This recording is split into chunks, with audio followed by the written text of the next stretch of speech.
First of all, let me apologize for two things. The first one is that I've never been a teacher, so I don't know how to teach anybody. I apologize for that. And secondly, we are a bit late, but it was difficult getting out of Johannesburg this morning. The car accidents on the roads, and it was just impossible to move. So I'd really like to apologize for that. Now, how much time do we have? How much time do we have? It depends how hungry you are.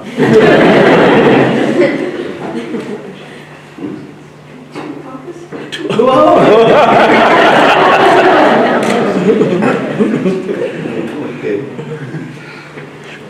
No, thanks. I was told that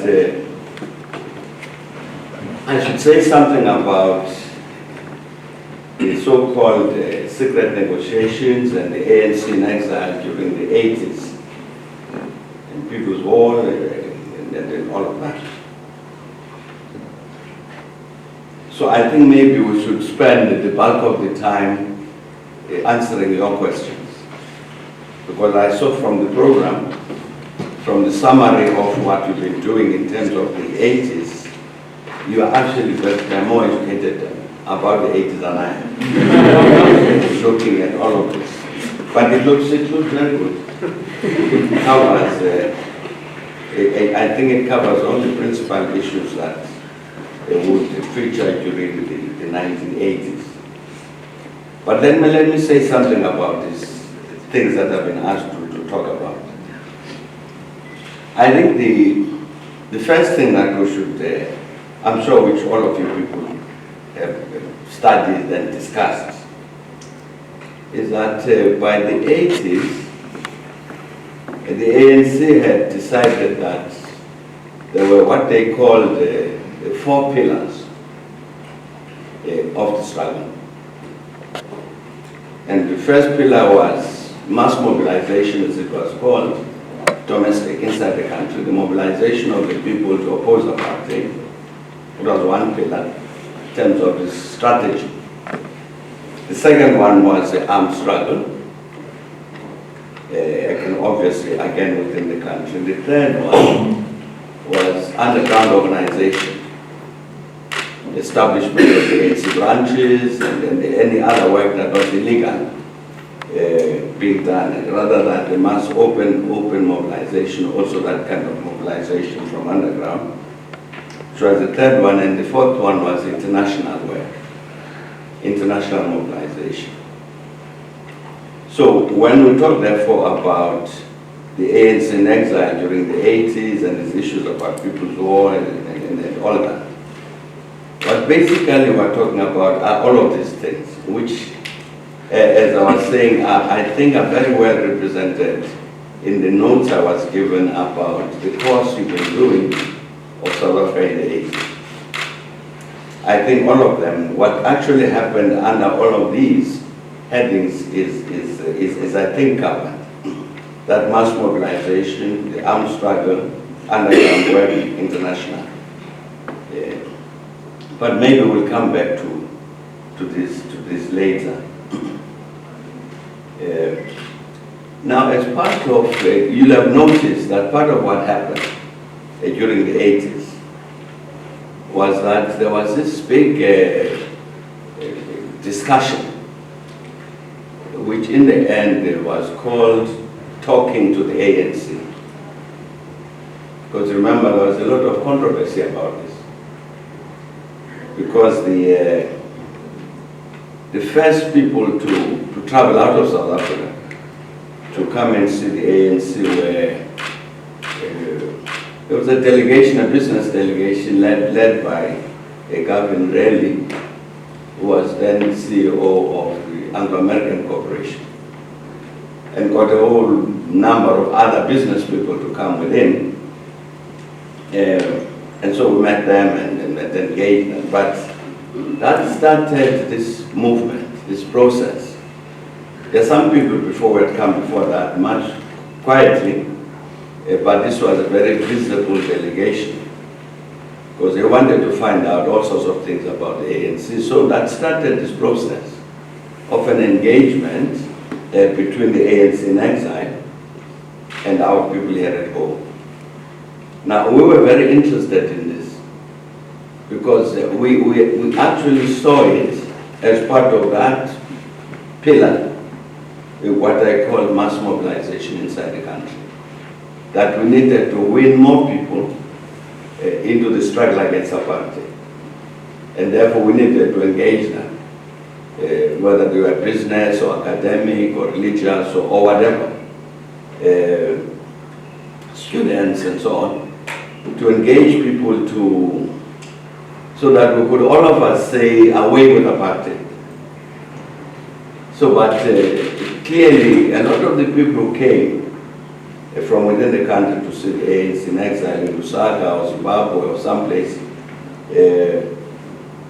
they didn't come to be mobilized by the ANC.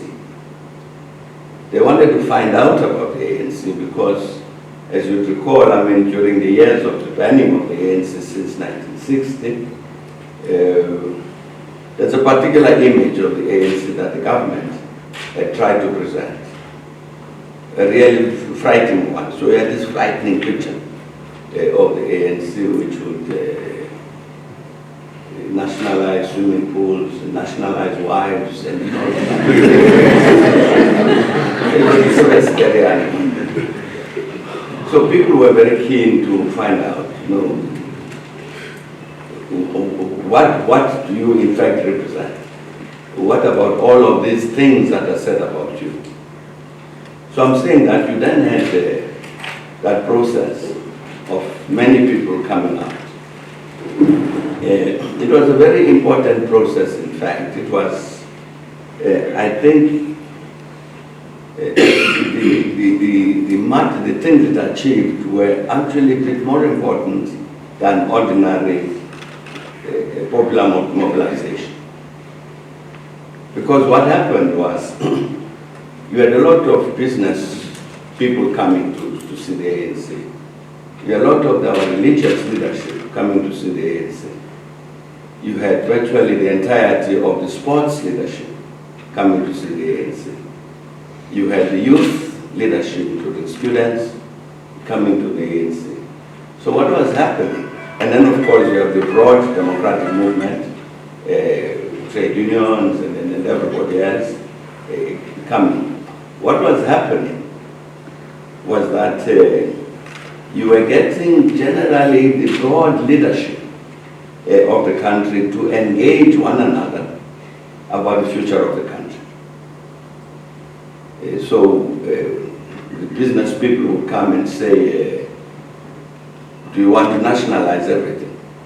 What's our role? So we discussed that. And then people would come, for instance, from the religious communities to say, what about freedom of religion? Is this part of your thinking about the future? You know, all of those things. So,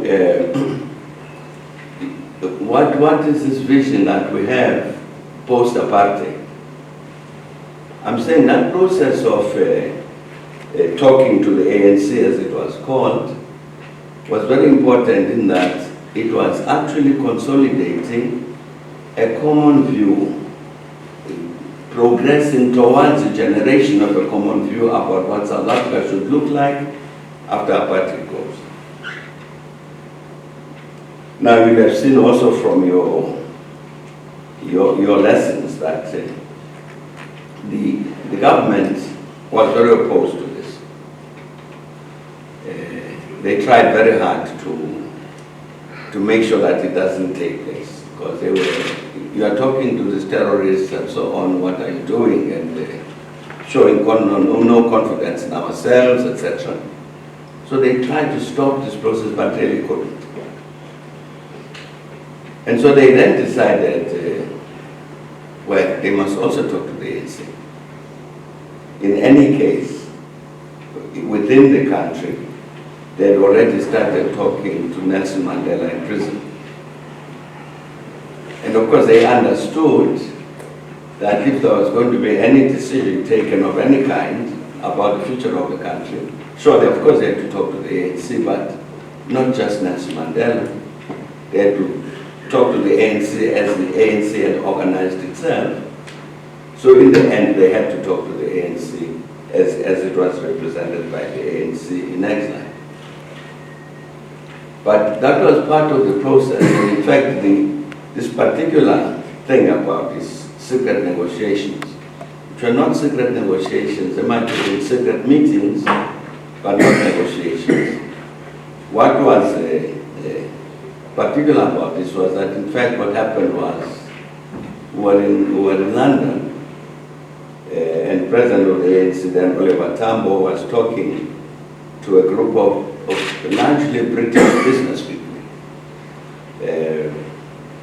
At the end of the meeting, one of them, these business people said, well, Mr. Tambo, what can we do? Because we are also interested as a British company. We are very interested that all these changes must take place in South Africa. What can we do to contribute?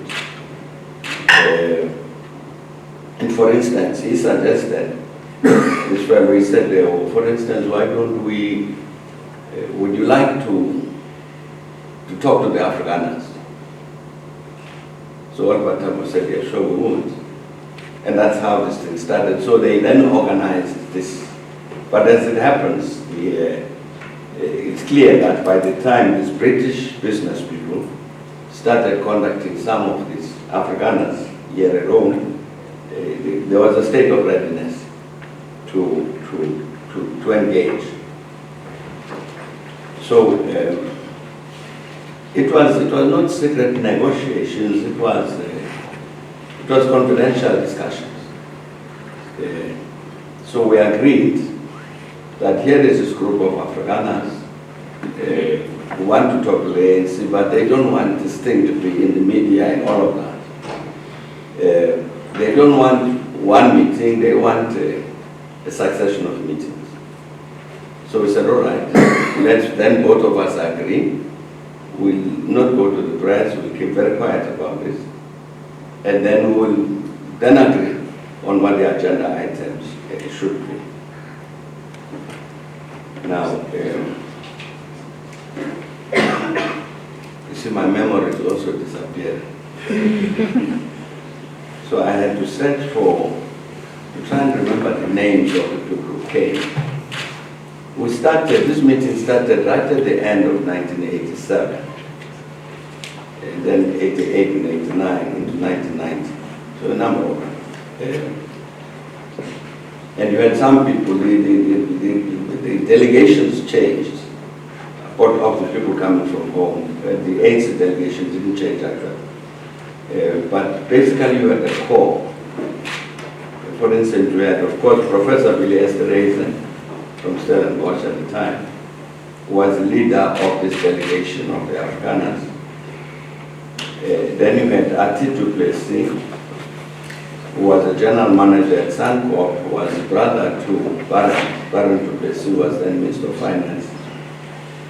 You had Marinas Darling, he was the CEO of Suncorp.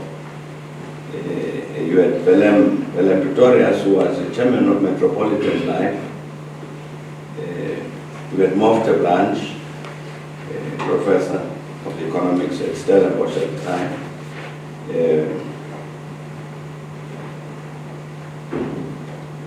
I've mentioned Mofte Blanche, right? Brother to Sambi. So you had people like that. It was the core group was essentially the Afrikaner business community, with some of these academics like Villiers Therese.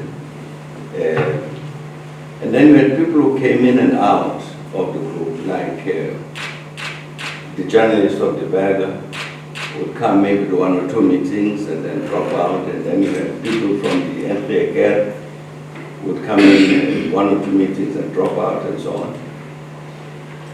But that also helped in terms of, so you have this, and a lot of them, of course, members of the Bruder Board. So you had this core of the Afrikaner leadership, which also got exposed. We got exposed to them and them to us, discussing a whole range of things. As I was saying, these were not negotiations. I'll tell you what they were. So again, unfortunately, I was able to find some notes because I was told I'm going to speak to Westerford students, so I made sure I better be educated about this. About the meeting. For instance, it says that the second meeting that took place, it says it took place, these are the notes that somebody made. It took place in the context of Thabo Mbeki's release in November 1987. This meeting took place beginning of 1988. It was the second one. It took place in that context, in the context of South African government's banning of various anti-apartheid organizations, including the UDF, its barring of COSATU's engagement in any non-trade union activity, and Thabo Mbeki's proposal of the National Statutory Reporting.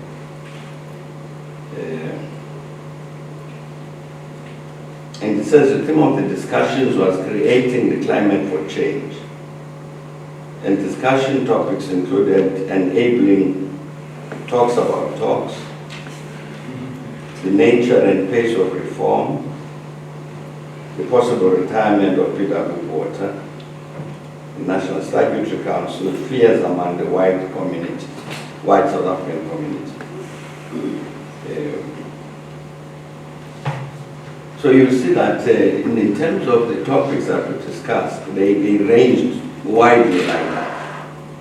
The next meeting, for instance, was distributed to the delegates, particularly ones from home, the ANC's constitutional guidelines for a democratic South Africa. Topics discussed were the release of Nelson Mandela. That's in a later meeting, later in 1988. Release of Mandela, the political situation in the country, the levels of violence in the country, positions about soft targets in terms of the military struggle, issues about Angola, and proposals with regard to that conflict in Angola about what the next steps should be. A later meeting would discuss perspectives on the current situation with the Afrikaner delegation making its positions and ours in the ANC doing that, about that current situation, about the Democratic Party, which was emerging at that time, about Mandela's release and the release of political prisoners, again back to the issue of Angola and Namibia, and issues like the role of Margaret Thatcher. You remember the British Prime Minister, who was very hostile to sanctions and things like that. But clearly an important person in terms of the international mobilization. A later meeting, even then, you would have a topic like the likely position and behavior of F.W. de Klerk as a new state president, and the possibility of instituting talks about talks under him. Issues about the ANC ceasefire, the exchange of political prisoners, as well as the international dimension.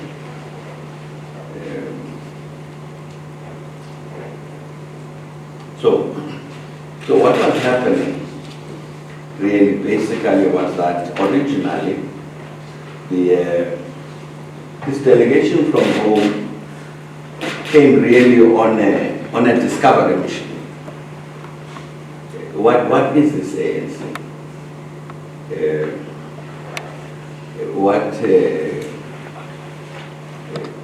What is his view about democracy? What is his view about the economy? What is his view about a transition to democracy? How do we address the matter about white fears? all of these things, a whole range of things.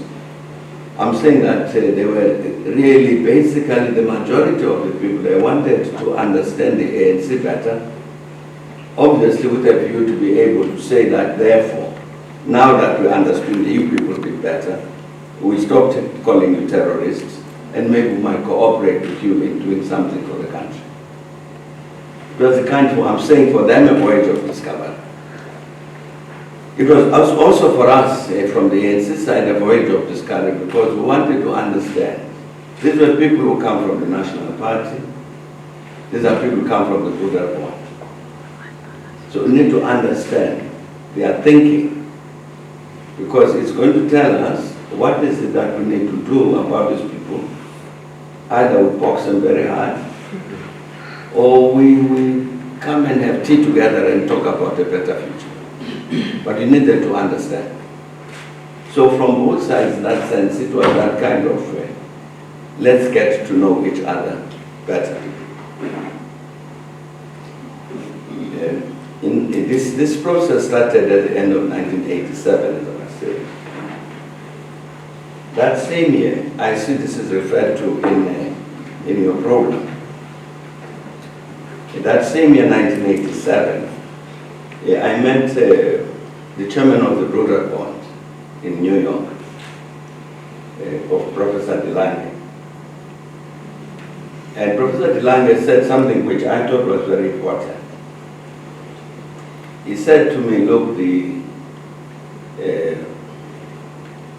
system of apartheid, we established the system of apartheid because as a protective shield,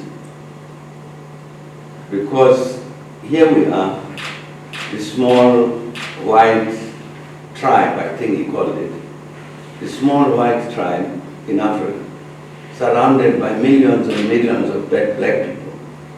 We felt very insecure and thought to protect ourselves, we need this apartheid system. We must build this lager to surround us, then we feel safe. So I said, hey, Professor DeLange, I understand that. And so he said, stop calling me Professor, I'm Pete. So I said, no, okay, Professor DeLange, no, I'm not DeLange, I'm Pete. So he went on and on for many hours. And then he says, but the problem we face now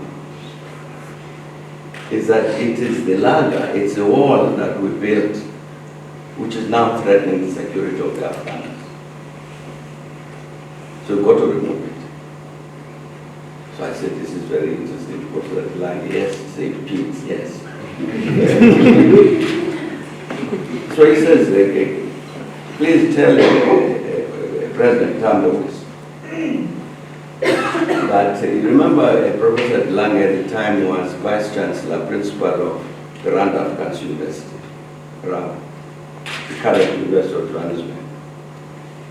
And he said, tell President Thabo that I'm going to vanish out of sight. No public activities and so on. I think he even said he was going to resign from the university. He says, you see, because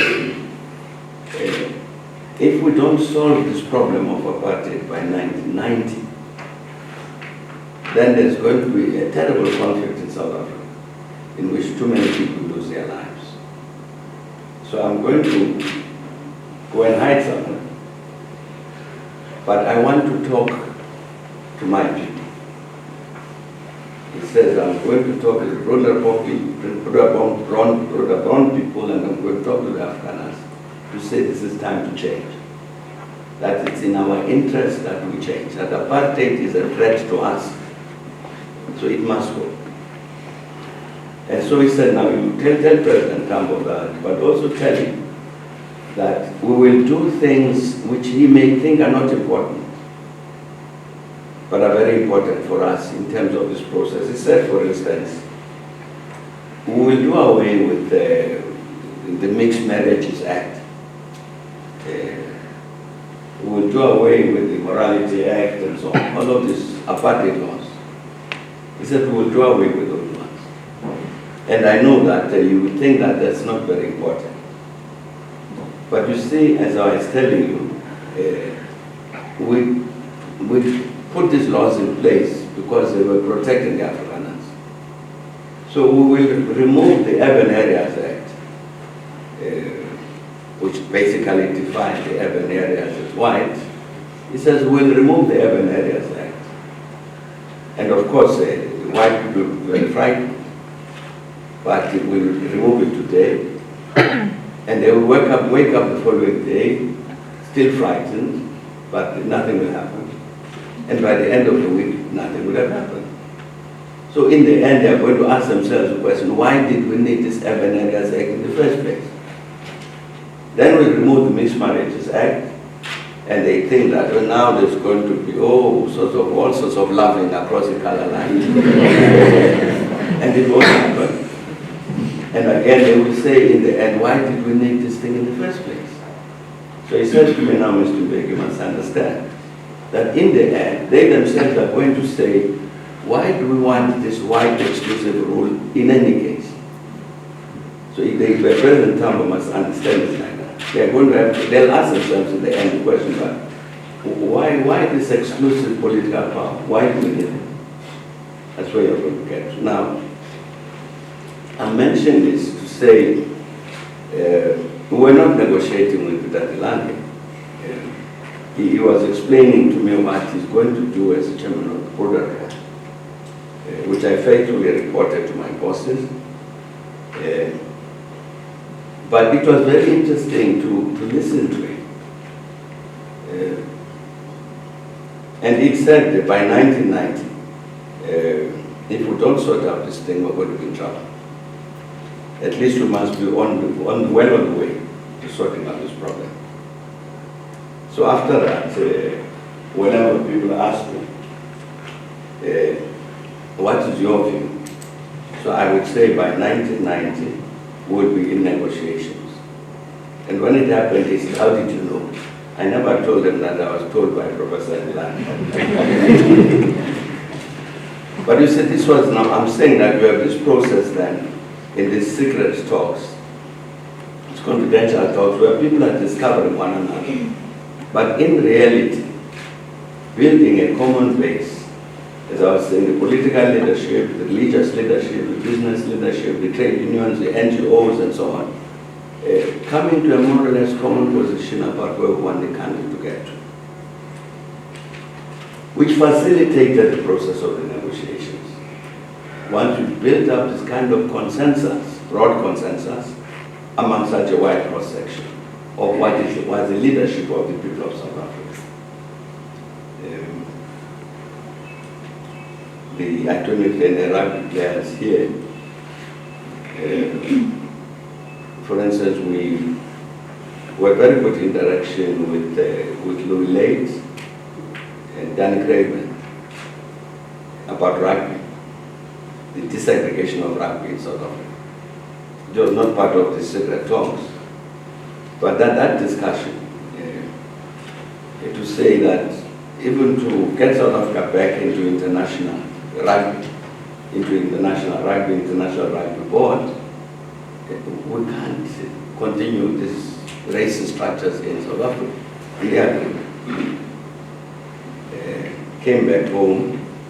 F.W. de Klerk at the time was Minister of, he had to start something to do with sports before he became president. And so he called them to a meeting, I was told, to a meeting at the Union Building. Jan held it, Louis Late and Danny Craven. So Danny Craven didn't go to the meeting because he said he had to go to Latin America. Danny Craven was busy working on some rugby federation to link with the South America. I can't remember what it was called now. But anyway, he said he was going there. So no, he doesn't have time to meet de Klerk. So after we met with Louis Lake, and the people were there at the time, they said they stood in the passages of the Union buildings because these two were shouting at each other. because FW was telling you late, but we are selling us out. When you sing this ANC, and Louis saying, no, we're going to see them again. And, but I'm saying, you see, in that process of this interaction, you get people who have been divided by this history and so on, who begin to evolve a common position. This is what happened in the process of this. Now, I should have said that quite early on in this process, I think it's probably the second meeting, the leader of the Afghana group, as I was saying, was Professor Westerford. Willie told me that he actually was working under the instruction of the National Intelligence Service, Neil Bannard. So I said, fine. And before he comes to the meeting, the NIS people will then say to him, can you please find out the following things? So fine, and then he raise those questions and take answers back. But of course, if we also wanted to communicate messages to the government, he would carry whatever message we have. So I said, fine, this is okay. So this is the only person in the delegation from home who had an official mandate from the government. The others were private citizens. But of course, from the names I read, like I didn't think I mentioned Wimpy de Klerk. The late Wimpy de Klerk, who was brother to FW. As I was saying, we had Archie du Plessis, was brother to Barron. Du Plessis was Minister of Finance. You had people who had, of course, those sorts of family connections and other connections. But the only one who had that kind of official brief was Philip Esserase. So we could tell also, at least I could, because he didn't brief the rest of his delegation that he's got this government mission, and I didn't brief my delegation either, that really here is his government mission. So, but you could tell from some of the, when he puts questions, it gave an indication as to the thinking in government. And clearly what was happening in government as they go back and report, whether formally or informally, I think the sense of fear on the part of the government, this antagonism to this ANC, because the ANC represents all of these terrible things. The propaganda that they have made, which they now believe, I think that sense of fear began to diminish. That understanding that indeed you needed to take this conversation with the ANC beyond what it was to something else. One of the meetings that we had in 1989, Villiers says to me that, look, the indication I've received from the National Intelligence people is that they would now like to talk to you directly. So, will you agree to that?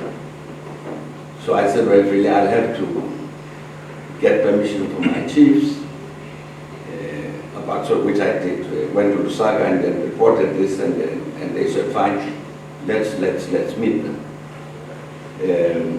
So the thing was arranged. So we met with the delegation of the National Intelligence Service in 1989 in Switzerland. Now that is where the secret negotiations took place. So that meeting, which was organized through this other process. But as I said, that other process, one of the results it had produced was that the government here, from all the interaction that we'd had for over a period of 2 years, with this cream of the Afghan leadership, as I was saying, very diverse, that in fact it was time for them to talk directly to the ANC. And they sent a delegation of the National Intelligence Service, were the first people that we met. And basically that what we learned, we met a number of meetings during 1989, by which time, when we meet, again arising out of the secret talks that we've been having with this broader African leadership, we agree there must be negotiations. Yes, exactly. It's not a matter of debate. Now, we insist that there are certain preconditions that need to be met. Release of political prisoners, unbanning of organizations, and things like that. And again, there's really no controversy about these things, because these are some of the things that we've been canvassing. And then of course the dates. When is this going to happen? It's right down to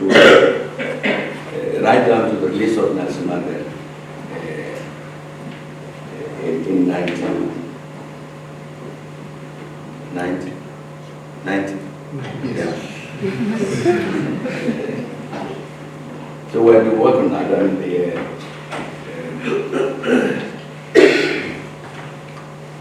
The whole program to say, as I was saying, when do you release the political prisoners? Okay, we start here. When does the unbanning of the organizations take place? We agree on that. When does Mandela come out and so on? So we're to do this planning with the National Intelligence Service. Now that was the secret negotiations that came, as it were, towards the end of these other meetings that we were holding in England, which were called secret negotiations. But clearly, I'm saying themselves being those direct talks of ours with the National Intelligence Service, in part born out of the understanding that they had gained of the ANC, the better understanding they had gained of the ANC, arising out of these interactions that we had with the African leadership. So as you can see, what I'm saying is that when you talk about these secret negotiations, meaning the secret meetings, it encompassed quite a significant cross-section of the African leadership, which was relating to the broader bond, to the National Party, to the government. And it's quite clear the message is that in the end they were communicating to the National Party, etc., was that this image we had built of the ANC is wrong.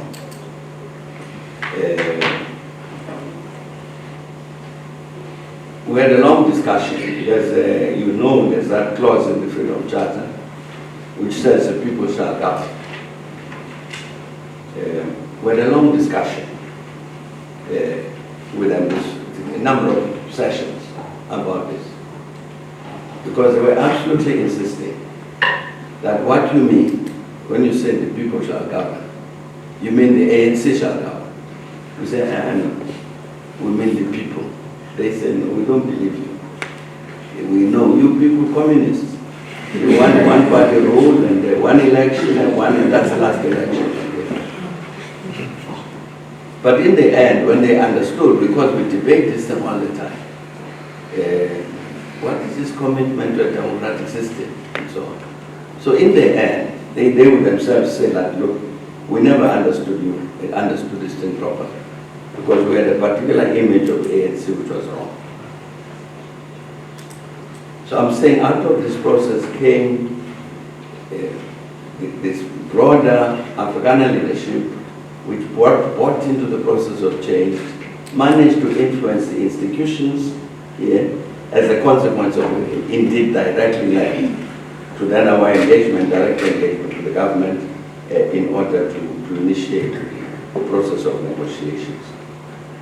So that was the secret talks, secret negotiations. But as I was saying about the other things, about the ANC in exile during the 80s and issues of people's war and all of that, I think if one understands it in this context of the pillars, 4 pillars I mentioned, you would understand, I mean, that mass mobilization thing, it was very important to try, let's get everybody engaged in struggle and get school pupils. You have Mugone Rajtanga here, who comes from Kosas, the school kids, and they got Max sitting next to him there, who comes from Sansko, university students. They come from that struggle. And we're saying, you know, but why are you going into sitting at home doing nothing? You must fight. There he goes. It goes as in school, joins COSAS, etc. So mobilize everybody in the trade unions, in the religious organizations, and sports people, and so on. That mass mobilization and then really indeed you can see throughout the 80s, that engagement is the period when the United Democratic Front gets formed.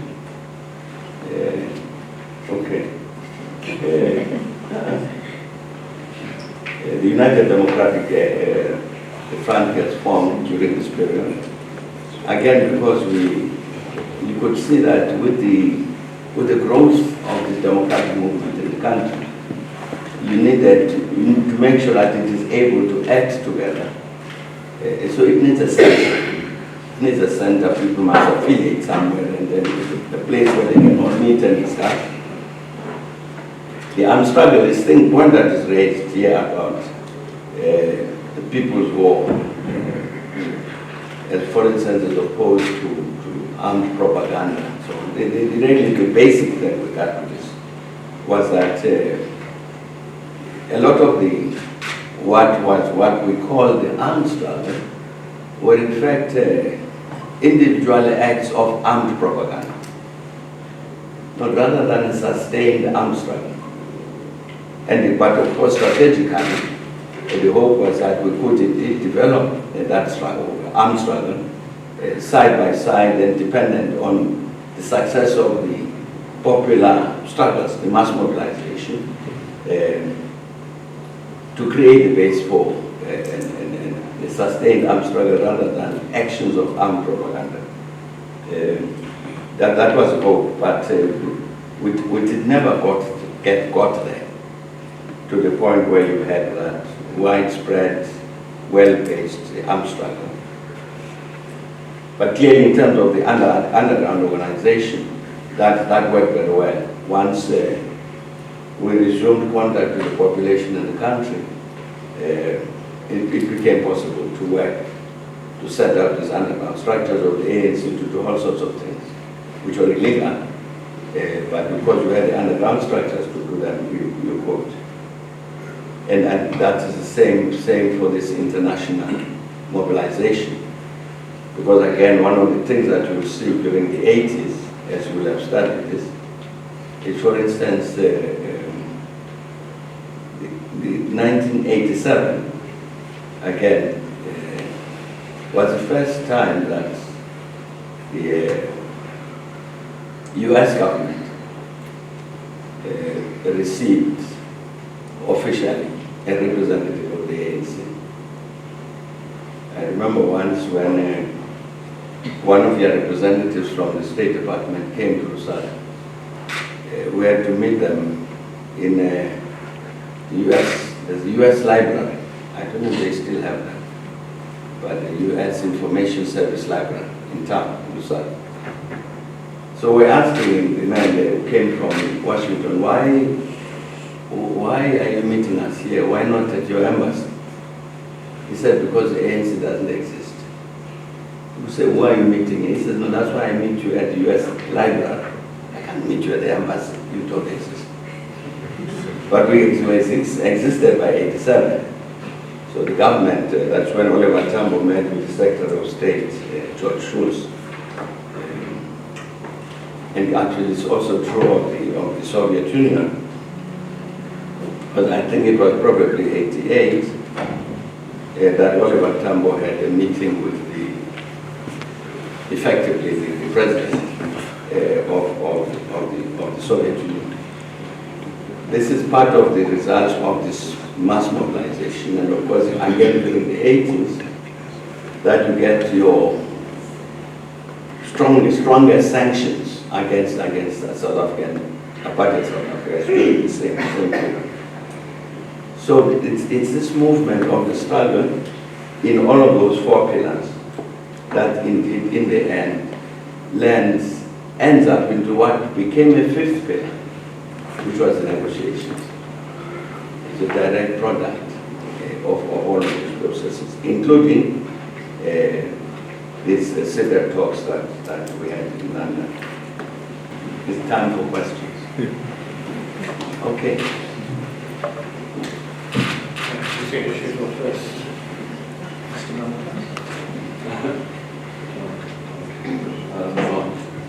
So you mentioned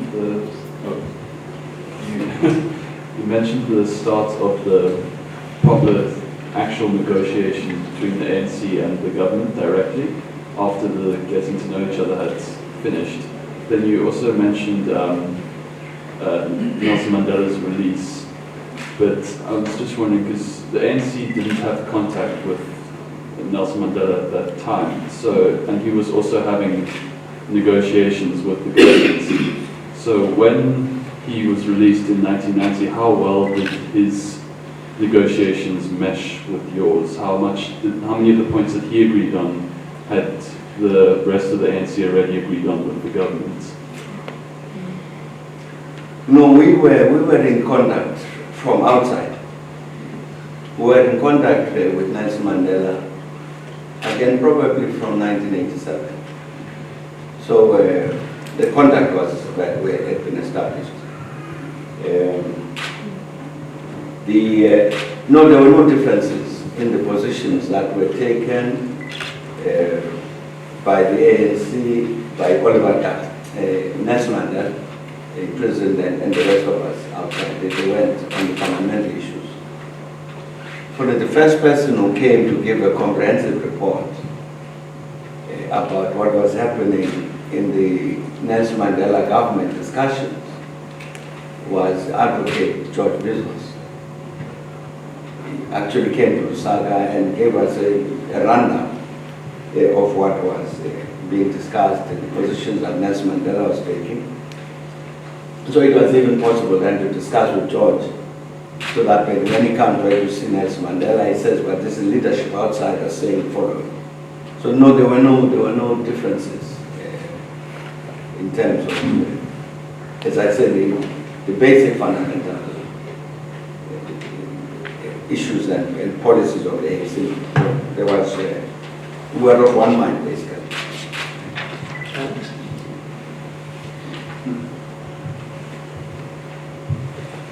You've mentioned a few times that the discussions that happened in England were more of confidential discussions rather than official negotiations.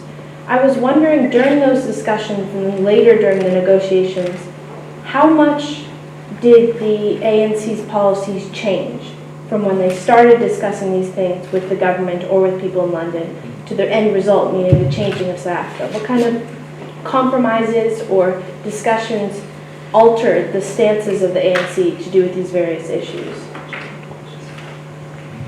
No, I think with regard to the main issues like we need a democratic South Africa, and what we mean by democratic South Africa, one person, one vote, yes.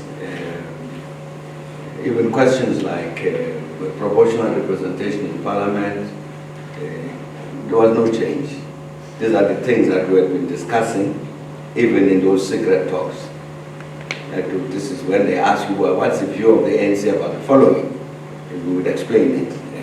So none of those changed. I think probably one of the major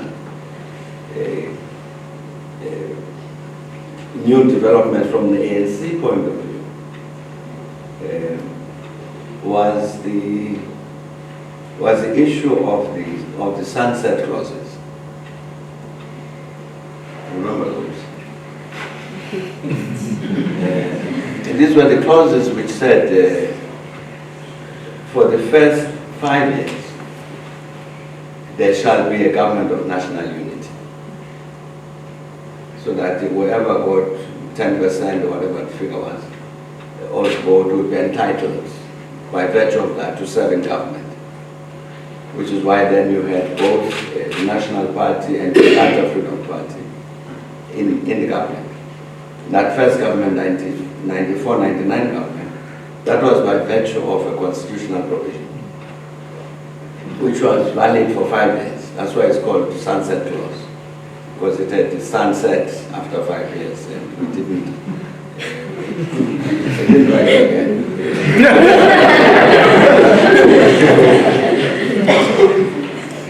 Now, we did that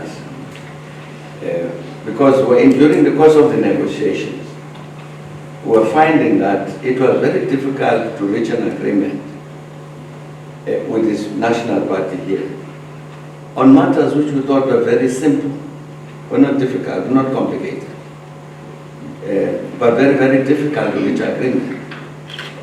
So when we were discussing that, we said, you know, what we think is the reason for it is because there's a fear about the loss of power.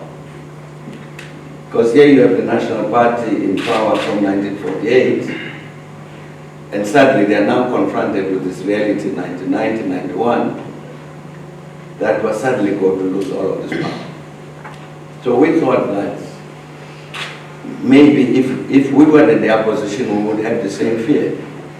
With all of the terrible things that had happened, then you begin to get afraid as to say, this one's now taking over. I was doing bad things to them yesterday. What are they going to do to me when I'm completely powerless? So we decided, no, maybe the best thing to do is to allow for a transitional period. Since our own conclusion is that these people are very fearful of their future because they've now lost, they are going to lose all political power. Why don't we ease this thing by, I'm saying, have this transitional period where they can continue to serve in government under the sunset clauses. Now that's not something we'd ever discussed abroad. It came up because of a realization here that if we wanted to move forward, we had to offer this. They didn't ask for it, but we thought that it might be better to do it. Of course, once it was put, they welcomed it. So I think that would probably be one of the major things. Well, another one might very well be that something that we discussed with some of the old Afrikaner civil service, who were saying to us, we're making a mistake in terms of our understanding of the Afrikaner civil service. We think they are loyal to the National Party. This is now after the elections. And so they were saying that something that we seem to have forgotten is that we, the civil service, never mind the Afrikaners, are employed by this government, your government. And at the end of the month, we get our salary. Where do we get it? The salary from you. And all of these housing allowances and all that, and increases and promotions, why must we be loyal to the National Party when you are the ones paying our salaries? So we say, okay, we understand. But I'm mentioning that in the context of, we had lots of worries in 1994 that this democracy is very fragile. There are many people take for instance, say, Afrikaner civil servants who are likely to be committed to the past and therefore might do nasty things. People in business, in the army, in the police, and so on. And that therefore we need to be careful about what we do, not to provoke a reaction. But I suspect that we're looking at the thing from now. We overestimated that threat, as these Afrikaner civil servants were telling us, that we overestimated that threat, and therefore there are certain things we might have done to accelerate the process of change which we didn't do, because we're very careful in the light of the fragility of the democracy in our estimation at the time. So that might be another matter over which we were not quite right. There's a hand here. My understanding is a lot of those negotiations in the 1980s were brought on by South Africa's struggling economy, but that point among the reasons that big business was part of those negotiations. And since then, and the time past that, South Africa's economy increased quite dramatically, and was one of the reasons that it joined into BRICS and things like that. But since then, the last few years has slowed down quite dramatically. How would you fix that, really? Well, what do you think the economic outlook for South Africa is in the last few years? Let's talk about the economy in the 80s. No, but I mean, you know what happened in 2008 with the huge financial crisis which starts in the States. And clearly had a negative impact on us here, not in a direct sense. For instance, the South African banks were not affected in the way that US banks were, because of policies that the country, South Africa, had followed.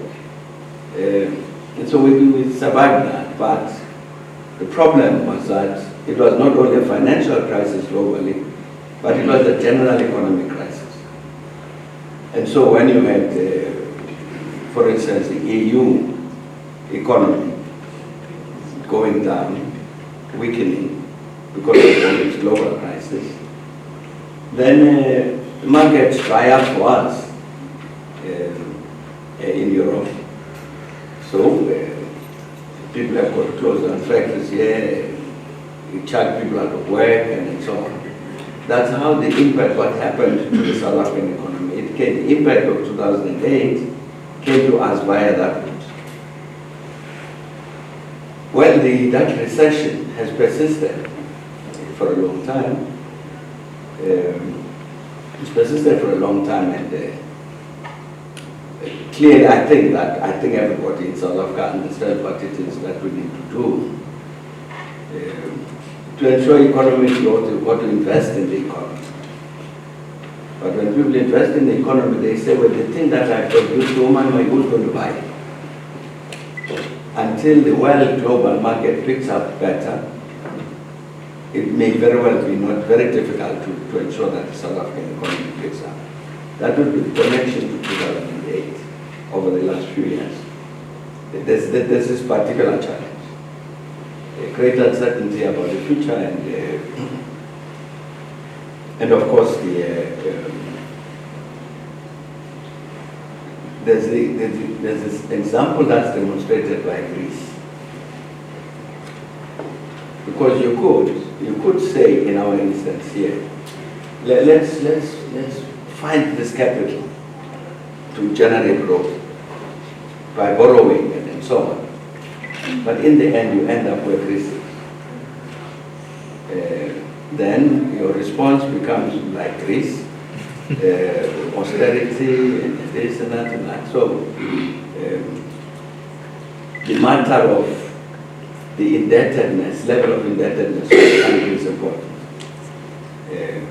So I'm sure here we would also say, bearing in mind what we've seen, what happened in Greece, we don't want that level of debt to go up too high of the country.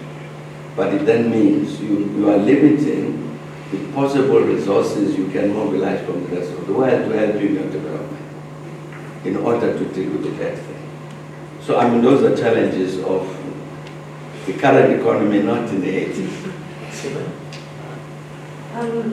It is to my understanding that after apartheid, the new democratic government chose to take on the apartheid state's debt, which, because you just recently mentioned national indebtedness.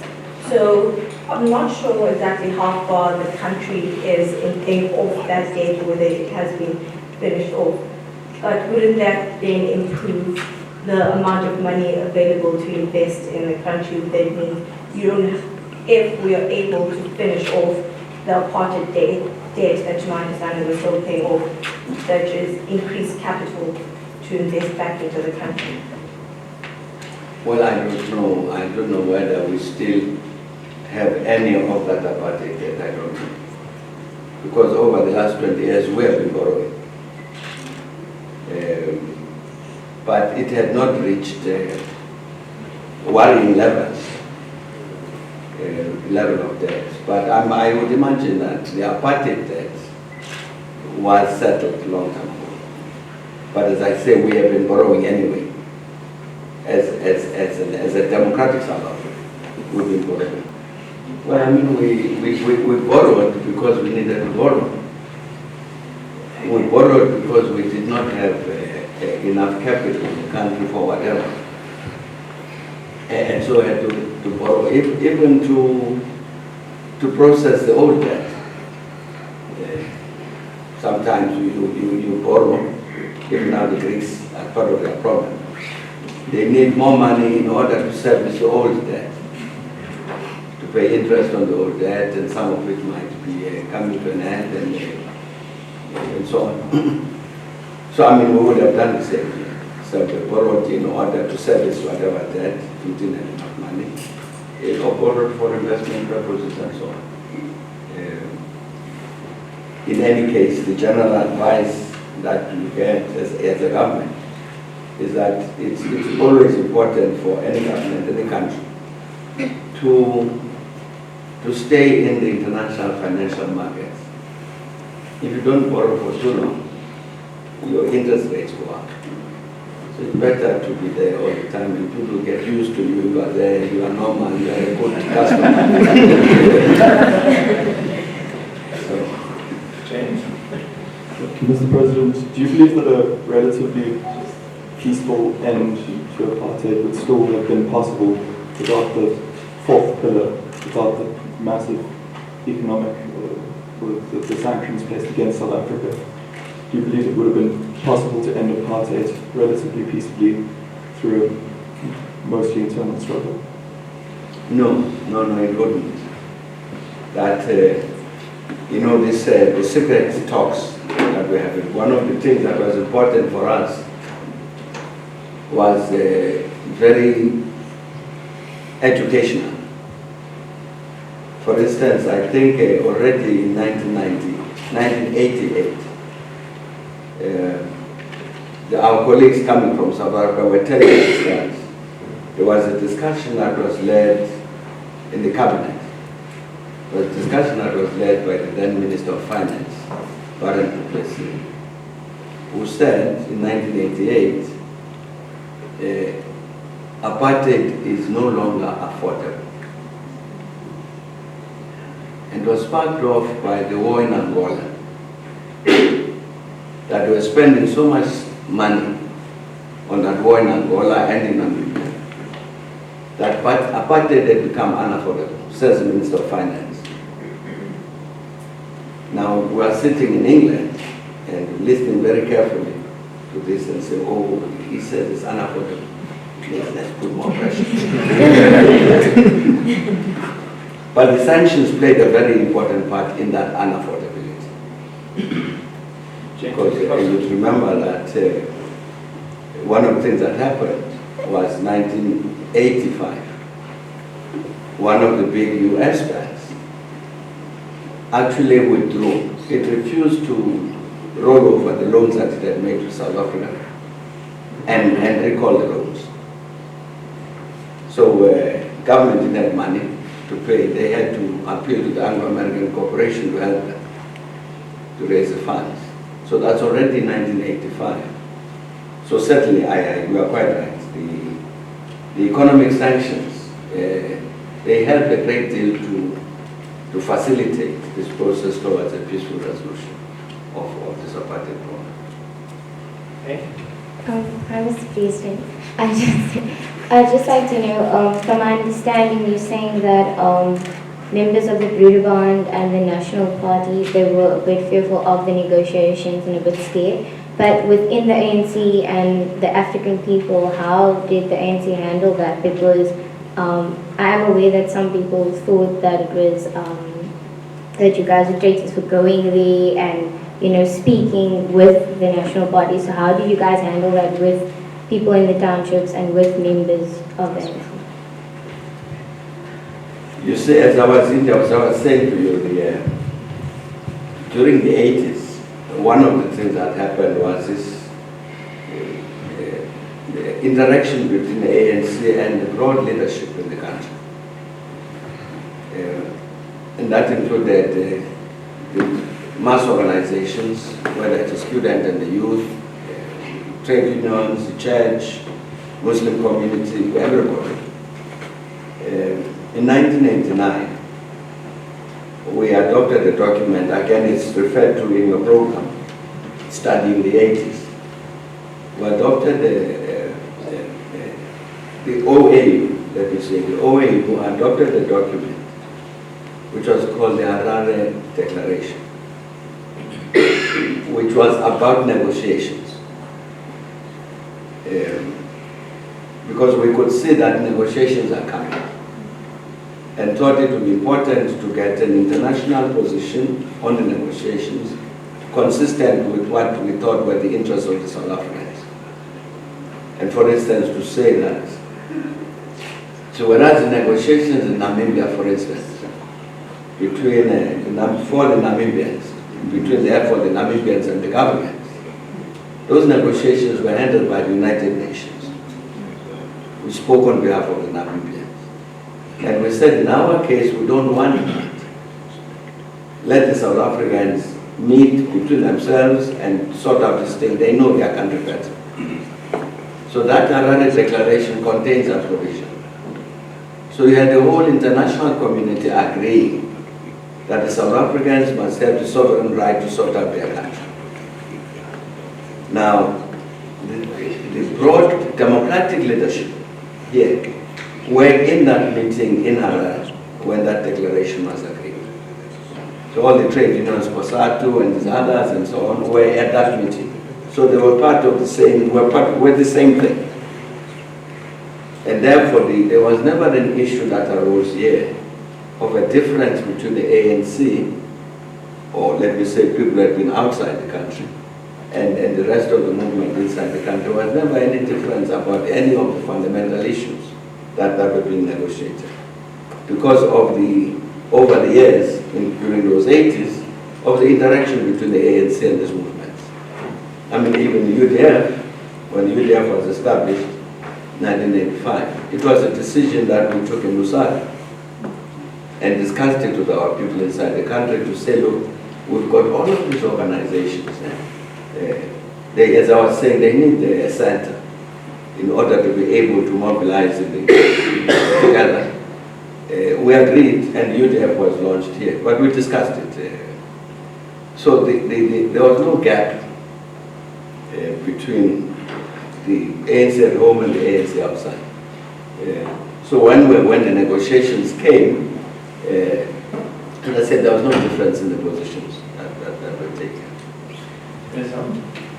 So, do you agree with the statement that a lot of the mass internal uprisings and the armed struggle aimed to make the country ungovernable by 1980, or was that not the case? No, the particular slogan about making the country ungovernable and apartheid unworkable, what must it be called? 85. 85. It was part of the process of the intensification of the political struggle. And we thought that at that time there were sufficient organizations that had emerged and sufficiently driven, inspired, that they could take this extra step in terms of intensification of the struggle by making the country ungovernable. It was a representative of the growth in terms of the capacity of the democratic movement. You know, ANC from 1979 started issuing what we call January 8th statements. Still does that even now. because January 8th, 1912 was the date when the ANC was launched. So 1979, we decided that let us issue every year a January 8th statement, which basically says it's a program of action for the year. These are the things we're going to do, this is what I want to get to. So if you looked at the January 8th statements, you'll find them on the internet. You can actually see why there was a decision to make that call about making the country ungovernable. It was in a January 8th statement, I remember.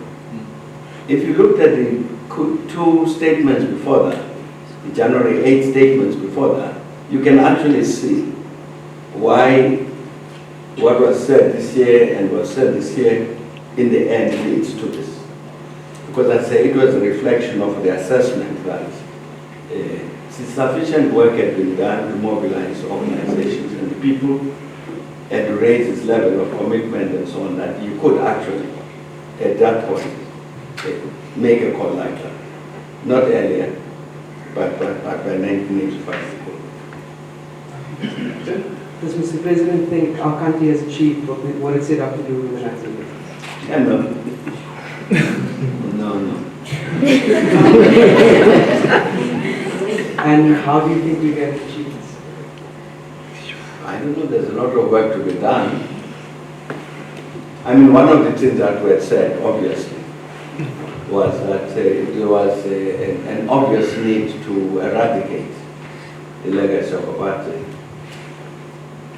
As you can see, well, so it's going to be a big struggle to do all of these things. Just, an obvious thing, if you look at the settlement, human settlement in the country, haven't changed basically. It's still the same apartheid patterns. Here in Cape Town, once I went up to the mountains, and then you can see the whole of Cape Town.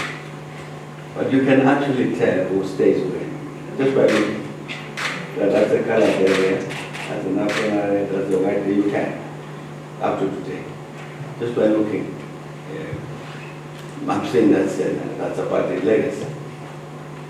When are we going to eradicate it? You'll have to do it. Question. Hi, Mr. President. How did the ANC ensure that after 1994 the youth grew to take over, didn't associate the bitterness and vengeance of the past with the politics? So how did you groom people who grew up during apartheid and with a lot of anger over what was going on? How did you groom them to take over, and now that they had power, how did you make them see the difference with politics and anger? How did you help them deal with that? Well, unfortunately, the ANC has the youth league, and indeed we're counting greatly on the youth league, on the ANC youth league, to maintain that contact with the youth and help to bring them up. In fact, interestingly, 2 days ago, I was looking at a document which they had done, the youth, sometime in the 90s, Youth League, about exactly the same question. Describe Youth League. We are supposed to be attending to the youth. Who are these youth? What is their thinking? How are they structured? They're asking questions like that. And then therefore, what is it that we need to do? But there was an important instrument that would then bring young people from those days of struggle to a new struggle to rebuild the reconstruction and development of South Africa. But the ANC Youth League was very important in that context. And indeed, I think the messages it put out to say to the young people, this is what we need to do, I think there was a response to that by other young people who got a better understanding of what it is that they need to do in this new phase. I think without that, there would have been, I think, a lot of problems in terms of answering those youth questions. Josh? Thank you very much for addressing us, President Mbeki. I just have a question about the ANC leadership today. Who do you think would be most suited to take over after Jacob Zuma, and would you support the ANC? I'm sure we can agree that I don't answer those questions. No, I don't know. I mean, the ANC will produce its own leadership. And I wouldn't be able to tell. I don't think anybody in the ANC would be able to tell you today who would succeed when President Zuma retires or whatever. I don't think anybody can. But I mean, that the ANC will produce its own leadership. They will. The National Party used the fate of the spirit of communism as an argument for apartheid. So do you think that if the Cold War wasn't coming to an end, negotiations would have taken place at that time? Yes, they would. They would have taken place because essentially the National Party was losing its hold. As we were talking just now, you had the economic problems, very serious economic problems. Internally, we were such that, as I was saying, when Barren du Plessis says this apartheid is becoming unaffordable. The whole international isolation, the whole issue of governability inside South Africa. I think there were too many fronts on which they were facing crisis. And really, basically, the best way for them, if they didn't want to lose everything, it was to get into negotiations with the ANC. I think they did a clever thing. On behalf of Westerford and the Grand President today, I'd like to thank you again for coming out, even though there were a couple of hiccups in the initial plan. Thank you for making the effort to come speak to us this afternoon. Even though you say you're not a teacher, I'm sure everyone here today has learned something from your personal experiences and from the questions you've answered. And as a token of our gratitude, I'd like to present with always the brilliant Thank you.